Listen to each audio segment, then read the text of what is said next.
श्रृंगार करके बैठी हूँ तेरे आने की आस में, मैं यक्षिणी तेरे प्यार की प्यास में।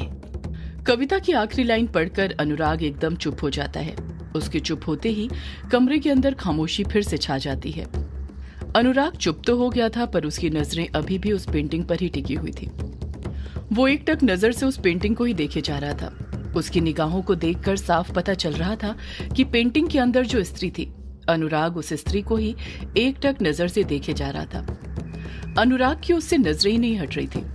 कमरे के अंदर फिर से खामोशी छाई हुई थी। वो खामोशी अनुराग और चित्रा के बीच फैली हुई थी। अनुराग से उसकी लिखी कविता सुनकर चित्रा की आंखें नम हो गई थी। सिर्फ चित्रा की ही नहीं, अनुराग की आंखें भी नम हो गई थी। उसने इतने दर्द के साथ उस स्त्री के दर्द को महसूस करते हुए कविता पढ़ी थी। अनुराग और चित्रा दोनों ही गम में गमगीन हो गए थे। चित्रा अपनी आंखों से झलकते हुए अश्कों को चुपके से पोंछते हुए नर्म लहजे के साथ अनुराग से कहती है, वाकई काफी प्यारी कविता लिखी है आपने, और आपसे ये कविता सुनकर बहुत अच्छा लगा। आपकी आवाज ने इस स्त्री का दर्द और भी गहराई से महसूस कराया है। आगे की बात चित्रा पेंटिंग के पास जाते हुए कहती है, आपने कविता नहीं लिखी है अनुराग जी, आपने इस स्त्री का वो दर्द लिखा है, वो दर्द जो कोई बयान नहीं कर सकता है। जब एक प्रेमिका को उसका प्रेमी छोड़कर परदेश चला जाता है तो उसके जाने के बाद उस पर क्या बीतती है, सब लिखा है आपने इसमें।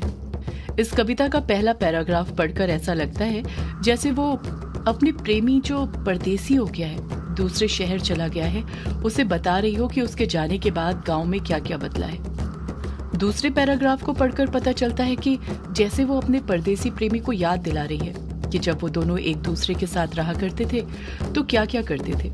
नदी किनारे बैठकर वक्त बिताते थे, तो कभी जुनून की रोशनी में रात भर बातें किया करते थे।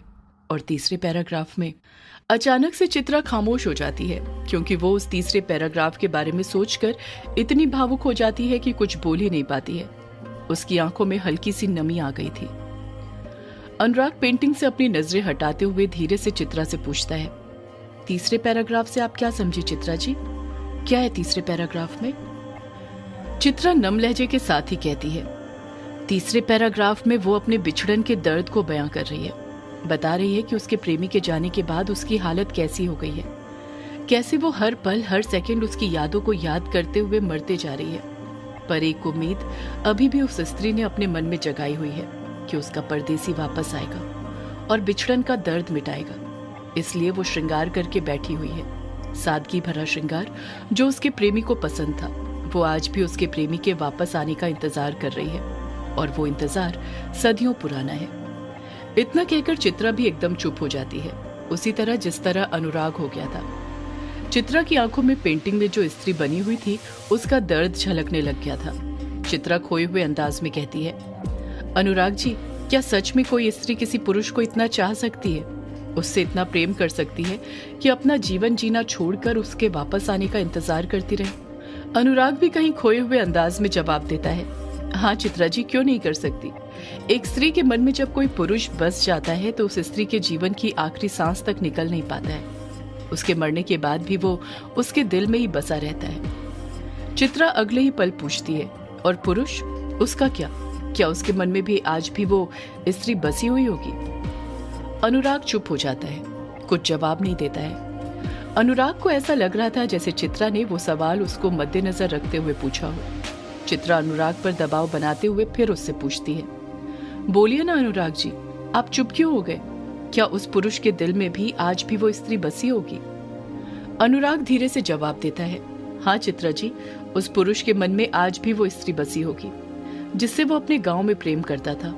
प्रेम तो तभी पूर्ण होता है ना जब स्त्री और पुरुष दोनों के मन में दोनों तरफ से प्यार हो। एक तरफा तो सिर्फ चाहत होती है। आप एक तरफा बस किसी को चाह सकते हैं, प्रेम नहीं कर सकते हैं। अनुराग अपनी बात पूरी करते हुए कहता है, अगर उस स्त्री के मन में आज भी उसका प्रेमी बसा हुआ है तो फिर उस पुरुष के मन में भी आज भी उसकी प्रेमिका बसी होगी। बस परदेश जाकर उसकी चमक धमक देखकर वो अपनी प्रेमिका को कुछ देर के लिए भूल गया है। पर जिस दिन उसके प्रेमी की आंखों के सामने से उस शहर की चमक धमक की रोशनी कम होने लगेगी, उसे इस चीज का ज्ञात होगा कि प्रेम से बड़ा किसी चीज का कोई मोल नहीं। वो अपनी प्रेमिका के पास वापस लौट जाएगा। चित्रा अनुराग की आंखों में देखते हुए कहती है, तो इसका मतलब आपको लगता है कि वो प्रेमिका जो अपने प्रेमी का सदियों से इंतजार कर रही है, वो उसकी जिंदगी में वापस लौट कर आएगा। अनुराग इस बार तुरंत जवाब देता है, हाँ चित्रा जी, वो वापस लौट कर आएगा। प्रेम अतीत की तरह होता है, आप उससे कितना भी भुलाने की कोशिश क्यों न करें, वो एक न एक दिन किसी न किसी रूप में आपके सामने वापस लौट कर जरूर आता है। चित्रा नाराजगी भरे लहजे में कहती है, मतलब उस बेचारी स्त्री को अभी और इंतजार करना पड़ेगा जब तक उसके प्रेमी को उनका प्रेम याद नहीं आ जाता। अनुराग झट से जवाब देता है, प्रेम का दूसरा नाम इंतजार ही है चित्रा जी। माता सीता ने भी तो मर्यादा पुरुषोत्तम भगवान श्री राम का इंतजार किया था। सिर्फ उन्होंने ही नहीं, बल्कि माता पार्वती ने भी तो महादेव को पाने के लिए 14,000 साल तक तपस्या की थी, जब स्वयं भगवानों को अपने प्रेम को पाने के लिए परीक्षा देनी पड़ी थी, इंतजार करना पड़ा था। तो हम तो मामूली इंसान हैं। आप खुद ही सोच सकती हैं हमें हमारे प्रेम को पाने के लिए क्या क्या करना पड़ेगा। चित्रा अनुराग से शरारत भरे अंदाज में कहती है, क्या क्या करना पड़ेगा अनुराग जी हमें हमारे प्रेम को पाने के लिए। अनुराग चित्रा की ये शरारत समझ जाता है और वो भी मुस्कुराने लग जाता है। चित्रा ऐसी ही थी, हंसमुख, दिलखुश, जो बस अपने आज में जीना चाहती थी, एक पल में किसी को भी अपना बना लेती थी। चित्रा अनुराग को देखते हुए ही मुस्कुराते हुए बड़े प्यार से धीरे धीरे कहती है, आप सिर्फ लिखते ही अच्छा नहीं है अनुराग जी, बल्कि बातें भी बहुत अच्छी करते हैं। आप बहुत अच्छे इंसान हैं। अनुराग जी, आपसे मिलकर बहुत अच्छा लगा। जितना सोचा था आप उससे भी कहीं ज्यादा अच्छे हैं। अनुराग शर्माते हुए कहता है, ऐसा कुछ नहीं है चित्रा जी। चित्रा बड़े प्यार से कहती है, ऐसा ही है अनुराग जी, मेरी बात का यकीन कीजिए। आपको मुझ पर यकीन नहीं है, चित्रा पर। अनुराग कहता है, अगर सिर्फ आपसे मिलता तो कभी आपकी बातों पर यकीन नहीं होता, पर आपसे मिलने से पहले मैं आपकी पेंटिंग से मिला हूँ और तब से ही मुझे हर चीज पर यकीन होने लग गया है, उन चीजों पर भी जो कभी सिर्फ एक ख्वाब लगती थी। चित्रा हड़बड़ाहट के साथ कहती है, पेंटिंग से याद आया, एक चीज तो मैं पूछना ही भूल गई जो सबसे जरूरी थी। मैं सोच कर आई थी ये बात तो मैं आपसे पूछ कर ही रहूंगी, इसी सवाल ने तो रात भर मुझे परेशान किया है। अनुराग तुरंत पूछता है, ऐसा कौन सा सवाल है चित्रा जी जिसने आपको रात भर परेशान किया है, जरा मुझे भी तो बताइए। चित्रा कहती है, आपने जो कविता लिखी थी उस कविता की सारी लाइन मुझे समझ में आ गई, बस एक लाइन समझ में नहीं आई। समझ ही नहीं आया उसका मतलब क्या है। अनुराग झट से कहता है, कौन सी लाइन चित्रा जी।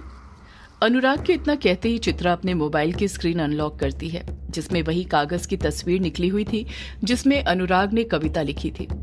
चित्रा अपने मोबाइल में वो तस्वीर देखते हुए कहती है, ये जो लास्ट वाली लाइन है ना, जिसमें लिखा है, श्रृंगार करके बैठी हूं तेरे आने की आस में, मैं यक्षिणी तेरे प्यार की प्यास में, आपने इसमें ये क्यों लिखा। अनुराग को अभी भी समझ नहीं आ रहा था कि चित्रा क्या पूछ रही थी। वो चित्रा को सवालिया नजरों से देख रहा था।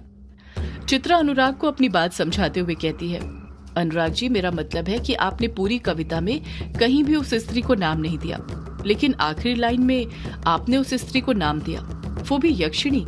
ये यक्षिणी कौन है। चित्रा का यक्षिणी नाम लेते ही अनुराग के चेहरे के हाव भाव बदलने लग जाते हैं, उसका मन विचलित होने लग जाता है, जो उसके फेस के एक्सप्रेशन देखकर साफ समझ आ रहा था।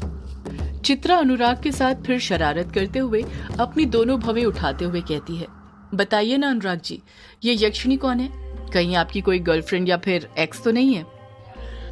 अनुराग तुरंत ना में अपना सिर हिलाते हुए कहता है, नहीं नहीं चित्रा जी, ना ही मेरी कोई गर्लफ्रेंड है ना कोई एक्स है। चित्रा कुछ सीरियस होते हुए कहती है, तो फिर ये यक्षिणी कौन है।